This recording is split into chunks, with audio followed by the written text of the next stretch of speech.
नमस्कार दोस्तों, कैसे हैं आप लोग। उम्मीद करता हूं आप लोग बहुत अच्छे होंगे। प्रैक्टिकली अगर मैं बात करूं तो बहुत सारे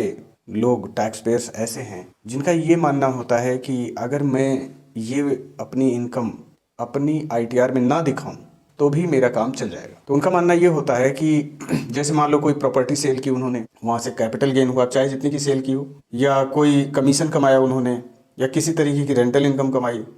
तो ये सारी इनकम टैक्स पेयर्स क्या करते हैं, बहुत लेवल तक वो छुपाने की कोशिश करते हैं। और वो उनका ये मानना है, ये कॉन्सेप्ट लेके वो चलते हैं कि अगर इसे हम अपनी इनकम टैक्स रिटर्न में ना भी दिखाएं तो भी हमारा काम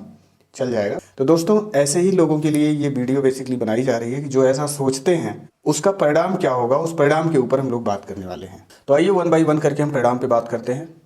पहला परिणाम तो दोस्तों यहाँ पे ये है कि अगर आप कोई इनकम छुपाते हैं, इनकम टैक्स रिटर्न में आप शो नहीं करते या अपनी इनकम टैक्स रिटर्न ही नहीं फाइल करते, तो दोनों केस में इनकम टैक्स ऑफिसर के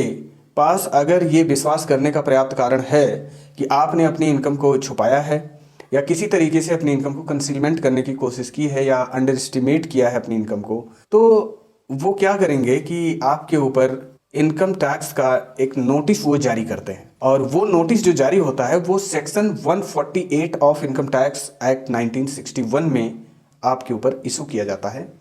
जिसे हम कहते हैं कि स्टेटमेंट ऑफ इनकम की नोटिस भेजी जा रही है। ठीक है, यानी कि वो नोटिस जो है स्टेटमेंट ऑफ इनकम की होती है। और दूसरे लफ्जों में अगर मैं बात करूं तो सेक्शन 148 की नोटिस ऐसी नोटिस होती है जहां पे ऑफिसर को ये लगता है, इनकम टैक्स ऑफिसर को ये लगता है कि आपने अपनी इनकम को छुपाया हुआ है और ऑफिसर के पास विश्वास करने का पर्याप्त कारण है, उसके पास रीजन टू बिलीव है कि आपने वो इनकम छुपाई है, उसके पास कुछ एविडेंसेस हैं, कुछ क्लूज हैं, ठीक है, पुख्ता सबूत जिसे कहते हैं। तो उस बेस पर वो सेक्शन 148 का नोटिस आपके ऊपर इशू कर देंगे। और दोस्तों, जब सेक्शन 148 का नोटिस आपके ऊपर इशू हो गया तो इसका मतलब ये हुआ कि अब यहाँ पे आपकी इनकम का असेसमेंट होना है। ठीक है, अपनी आपकी जो भी इनकम आपने जनरेट की हुई है या जो भी छुपाया हुआ है, ऑफिसर को जो लगा है, उस इनकम का अब असेसमेंट होगा।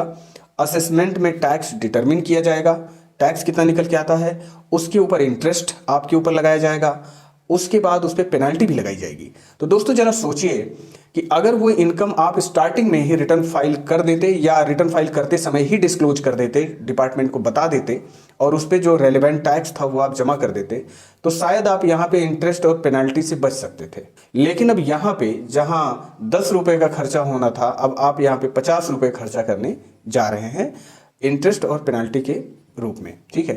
तो दोस्तों, यहाँ पे सेक्शन 148 का जो नोटिस डिपार्टमेंट इशू करता है, किसी गॉसिप या फॉल्स इंफॉर्मेशन के बेस पर वो जारी नहीं करते इसको। एसिंग ऑफिसर के पास, यानी कि इनकम टैक्स ऑफिसर के पास रीजन टू बिलीव है कि भाई आपके ऊपर सेक्शन 148 का नोटिस इशू होना चाहिए। उसके पास विश्वास करने का पर्याप्त कारण है कि आपने अपनी इनकम को छुपाया है, आपने अपनी इनकम को रिटर्न में पूरी तरह से शो नहीं किया, या आपने अपनी इनकम टैक्स रिटर्न ही नहीं फाइल की है। तो कोई भी दशा हो सकती है यहाँ पे सेक्शन 148 का नोटिस इशू होने के लिए। अब सवाल यहाँ पे ये है कि सेक्शन 148 का नोटिस डिपार्टमेंट, यानी कि इनकम टैक्स डिपार्टमेंट कब तक इशू कर सकती है, इसके ऊपर थोड़ा सा आइए हम लोग चर्चा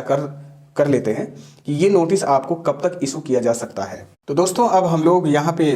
बात करने वाले हैं कि section 148 of income tax act 1961 में जो इनकम आपने छुपाया हुआ है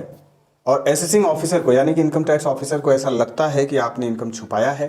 या अपनी इनकम को अंडर एस्टिमेट किया हुआ है, अपने रिटर्न में अपनी इनकम को कम दिखाया हुआ है या लॉसेस आपने ज़्यादा दिखा रखे हैं, तो अगर उसके पास ये विश्वास करने का पर्याप्त कारण है कि आपने ऐसा किया हुआ है,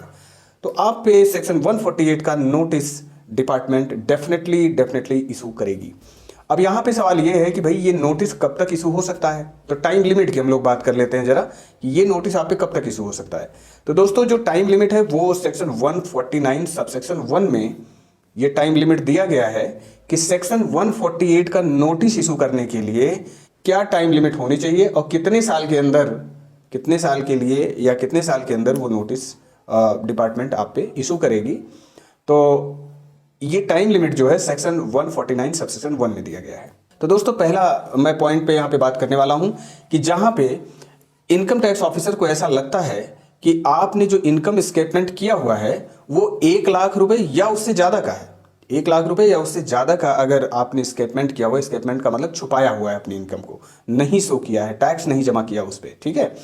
तो ऐसे केस में 1 लाख या उससे ज़्यादा की इनकम आप अगर आपने कंसील किया हुआ है तो इस पे नोटिस इशू करने का जो टाइम लिमिट है वो within 6 year from the end of relevant assessment year है। यानी कि जिस असेसमेंट ईयर का आपने इनकम स्केप किया हुआ है, छुपाया हुआ है, उस असेसमेंट ईयर के खत्म होने के बाद 6 साल के अंदर तक आपको नोटिस इशू किया जा सकता है, ठीक है। तो यानी कि जैसे मान लो असेसमेंट ईयर 9 और 10 की आपने इनकम स्केप किया हुआ है, तो इसका जो नोटिस इशू होने का टाइम है वो 31 मार्च 2016 है, ठीक है। तो 31 मार्च 2016 तक वो नोटिस आप पे इशू हो सकती है। यानी कि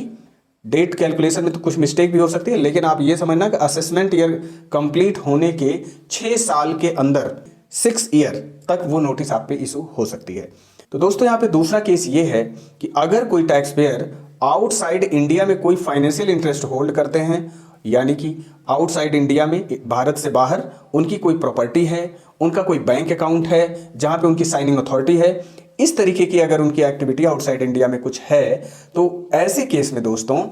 इनकम टैक्स डिपार्टमेंट यानी कि इनकम टैक्स ऑफिसर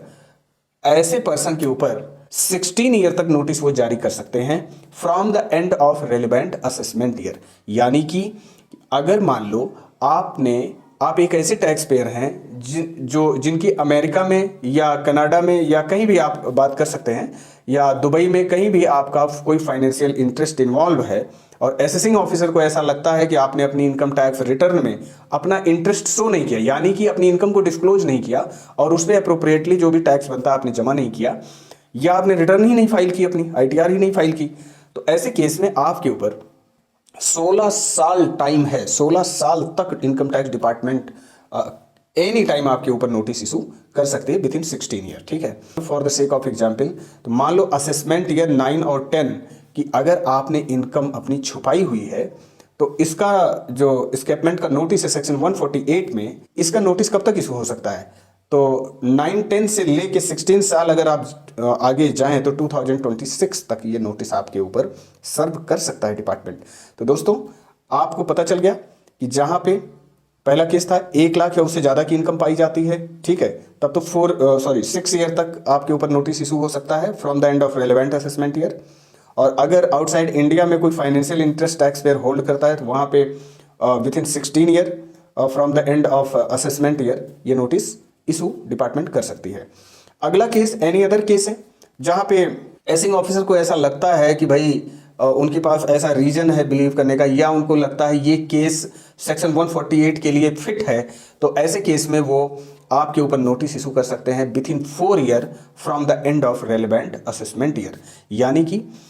पहला केस था कि 1 लाख या उससे ज़्यादा की इनकम अगर एसिंग ऑफिसर को ऐसा लगता है कि आपने छुपा रखा है, या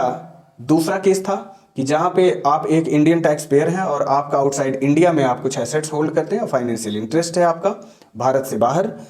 तो ऐसे केस में। और तीसरा केस यहाँ पे आपको बताया गया कि एनी अदर केस, तो एनी अदर केस में कोई भी केस हो सकता है जहां पे इनकम टैक्स ऑफिसर को अप्रोप्रिएटली ये बिलीव करने का रीजन है, उनके पास विश्वास करने का पर्याप्त कारण है कि ये पर्टिकुलर केस सेक्शन 148 के लिए फिट है। तो कहने का मतलब आपको 3 दशाओं में नोटिस जारी हो सकता है डिपार्टमेंट की तरफ से। और चूंकि अब इनकम टैक्स का मैकेनिज्म और सिस्टम इतना स्ट्रांग हो गया है, ट्रैकिंग सिस्टम इतनी स्ट्रांग हो गई है कि कोई भी टैक्स पेयर बच नहीं सकता, अपनी इनकम को छुपाने से कोई फायदा नहीं है। दोस्तों आने वाले वक्त में आपके ऊपर नोटिस आएगी अगर आपने अपनी इनकम को पूरी तरह से अपनी रिटर्न में डिस्क्लोज नहीं किया है। तो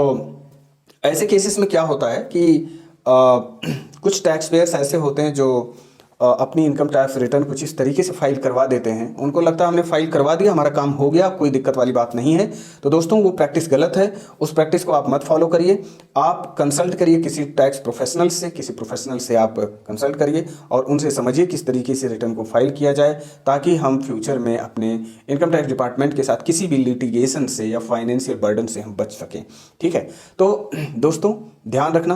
अपनी इनकम को छुपाने की कोशिश आप प्लीज़ मत करें। अपनी इनकम को पूरी तरह से अपनी इनकम टैक्स रिटर्न में फाइल कराइए। उस पर जो भी टैक्स बनता है आप ईमानदारी से उसको जमा करें, विद इन ड्यू डेट अपनी रिटर्न को फाइल करें। तब आप ऐसे केस में इंटरेस्ट और पेनल्टी से बच जाएंगे। तो दोस्तों यहाँ पे एक चीज़ ये भी है, प्रोसिक्यूशन का भी मैटर आता है इनकम टैक्स में, जहाँ पे टैक्स पेयर्स को जेल भी होती है। लेकिन हालांकि यहाँ पे इतना स्ट्रांग अभी मैं डिस्कस नहीं कर रहा हूँ, वो नेक्स्ट वीडियो में मैं लेके आऊँगा कि कब टैक्स पेयर्स को जेल वगैरह होती है। लेकिन यहाँ पे सिर्फ इतनी सी बात मुझे करनी थी कि जिन टैक्स पेयर्स का ये कंसेप्शन है, ऐसा वो सोचते हैं, उन्होंने कॉन्सेप्ट डेवलप कर रखा है ऐसा कि अगर मैं इस इनकम को ना दिखाऊं तो कोई दिक्कत वाली बात नहीं है। दोस्तों, अगर इनकम टैक्स डिपार्टमेंट अपनी पावर कंप्लीटली किसी भी टैक्स पेयर के ऊपर अगर एक्सरसाइज कर ले तो उसका एक एक रुपए का हिसाब वो निकाल सकती है। ठीक है, तो ये बात ध्यान रखना, इसको माइंड से आप बिल्कुल मिटिगेट कर दीजिए, हटा दीजिए कि अगर मैं इस इनकम को ना दिखाऊं तब भी मेरा काम चल जाएगा। कोई ऐसी बात नहीं है। तो प्लीज़ टैक्स इवेजन को अवॉइड करें और अपनी इनकम को पूरी तरह से अपनी इनकम टैक्स रिटर्न में डिस्क्लोज करें। Thank you very much for watching this video. उम्मीद करता हूँ आपको ये वीडियो बहुत अच्छी लगी होगी। धन्यवाद।